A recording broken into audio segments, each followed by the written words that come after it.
Je vous souhaite la bienvenue. Aujourd'hui, on va parler de test de QI, de test Weiss qu'on appelle, le test qui permet de déterminer le quotient intellectuel, le QI des personnes. Et pourquoi ce test, bien, il n'est pas vraiment adapté aux personnes à haut potentiel et d'où peut provenir l'erreur avec ce test.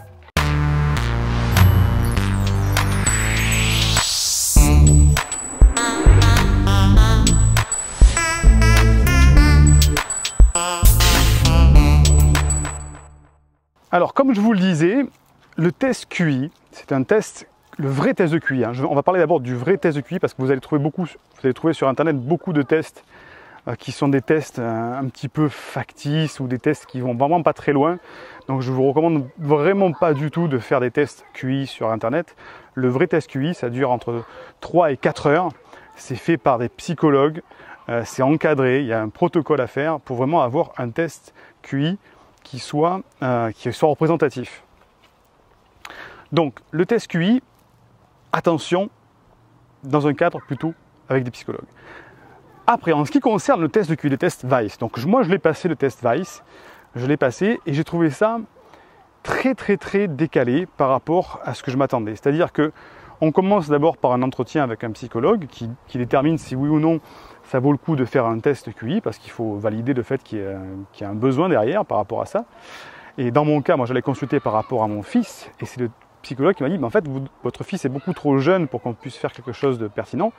Je vous recommande de le faire vous d'abord en premier parce qu'il y a une partie des génétiques dans tout ça. Donc je dis oui pourquoi pas. Donc il y a un premier rendez-vous avec le psychologue. Ensuite on fait le test. Le test dure je crois 3 ou 4 heures à peu près. Et après ce test-là, on n'a pas le résultat de suite. Il faut revenir faire encore une séance pour qu'on nous rende les résultats et qu'on nous les commente justement par rapport à ça.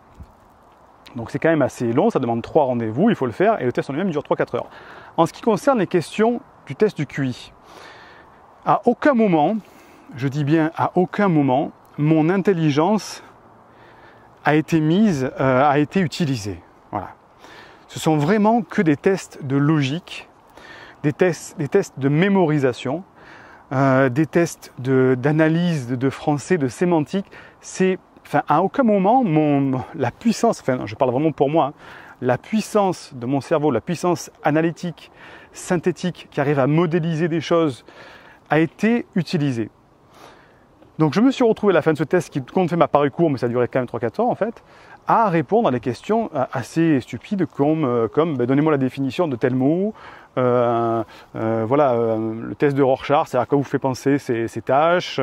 Il y a eu quelques tests sur la mémorisation de chiffres, des tests sur la rapidité à reconnaître des signes, bref, le genre de test de QI qu'on vous fait passer quand vous voulez rentrer dans une grosse entreprise, qu'on veut filtrer les gens. Donc en gros, c'est un test vraiment qui est plutôt fait à l'origine pour déterminer si vous êtes sous-efficient. Et à l'origine, le test Weiss a été mis en place par les psychologues pour déterminer s'il y avait une sous-efficience, une déficience mentale. Donc c'était plutôt pour tester les gens en dessous de la moyenne. Mais quand on fait un test comme ça, il y a un barème, on a un barème en dessous de la moyenne, mais le barème peut aller au-dessus de la moyenne. Donc ils se servent du même test pour tester les suréfficients. Donc déjà, c'est pas très adapté. Et en plus de ça, ce test va donner des notes différentes en fonction du milieu social dans lequel on arrive. Je vous donne un exemple. Moi, je suis dans un milieu social assez, on va dire, aisé. Voilà, je ne suis pas non plus le riche héritier d'une grosse fortune mondiale, mais je suis dans un milieu social aisé. Mais imaginons qu'un haut potentiel vive dans un milieu très défavorisé, où la maîtrise de la langue française, elle n'est pas maîtrisée. Le calcul, c'est pas ça.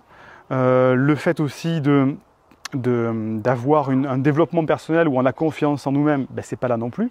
Donc lorsqu'on se retrouve confronté à un test où tout le monde a l'habitude de dire non mais t'es pas très bon, t'es pas bon à l'école, qu'en plus tu maîtrises pas trop les chiffres, t'as jamais trop forcé pour retenir des choses, tout ça, tu te retrouves en face d'un test où effectivement tu vas te retrouver à être mauvais en fait.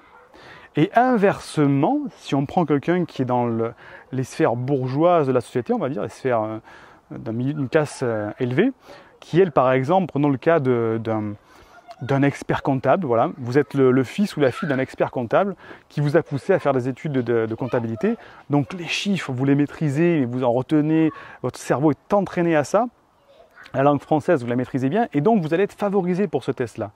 Et en étant favorisé, en étant entraîné, on a des meilleures notes, tout simplement. Donc ce test Weiss, il est vraiment pas le plus représentatif. C'est un des éléments à prendre en compte. Ça peut aider de prendre en compte ce test Weiss. Ça donne une indication, ça peut valider même pour des enfants l'accès à des horaires aménagés, quelque chose comme ça. Mais si vous passez ce test en tant qu'au potentiel, si vous le réussissez, enfin, entre guillemets, on appelle ça réussir, mais si vous avez une note au-dessus de 125 ou de 130, vous allez valider que vous avez un haut potentiel. Mais parfois, ce test-là, on va vous donner une réponse. C'est votre test, en fait, il n'est pas homogène. Donc, je ne peux pas l'analyser. On ne peut pas vous donner un QI. Et là, il y a certaines personnes qui se disent ok, mais je suis venu passer un test, j'ai payé quand même 500 €, et j'ai comme réponse, en fait, je ne peux pas vous donner de réponse. Et là, on dit d'accord, mais pourquoi? Parce qu'en fait, le test n'est pas homogène. C'est-à-dire qu'en fait, il y a plusieurs thématiques dans le test, et il y en a une qui est tombée trop basse. Donc, il y a un problème dans cette thématique-là. Ça peut être par exemple le calcul mental, autre chose. Et en fait, comme ce n'est pas homogène, le psychologue n'a pas le droit de se prononcer sur un QI. Donc il faut savoir aussi que ce test Weiss, l'appréciation est liée au psychologue qui analyse ça. Donc c'est quand même un petit peu bizarre, c'est quand même un petit peu biaisé à ce niveau-là, et qu'on n'arrive pas à avoir un résultat si le test n'est pas homogène. Bref, vous voyez que ce test, il n'est pas parfait du tout. Ce n'est pas la panacée pour déterminer si on est haut potentiel ou pas. Donc si vous voulez vraiment avoir un diagnostic, je vous recommande vraiment de vous rapprocher de la littérature de personnes qui se sont intéressées au sujet, comme Jeanne Siofachin, Monique Descarbadec, qui sont des psychologues qui ont fait un excellent travail de définition et un excellent travail d'explication de ce que sont les hauts potentiels. Et ça va vous aider quand vous allez lire ces bouquins-là, ou même si vous regardez certaines de mes vidéos, et que vous vous dites, tiens, c'est incroyable ce qu'il me dit, j'ai l'impression qu'il est en train de lire dans mon jardin intérieur le plus secret, quelque chose que j'avais pas du tout, que j'avais jamais dit à personne. Enfin, bref, là, c'est que ça commence à toucher quelque chose qui est assez intéressant pour vous, et donc effectivement, ça vaut le coup de creuser plus loin. Mais en général, on a quand même une petite émotion intérieure qui nous met la puce à l'oreille, même si on ne veut pas être égocentrique et qu'on ne veut pas paraître plus intelligent que l'on est, on a quand même à l'intérieur ce petit truc qui va se réveiller, qui va dire quand même, il y a un petit doute au fond de moi qui me démange, et je pense que je suis sur la bonne voie d'explorer cette surefficience, ce haut potentiel.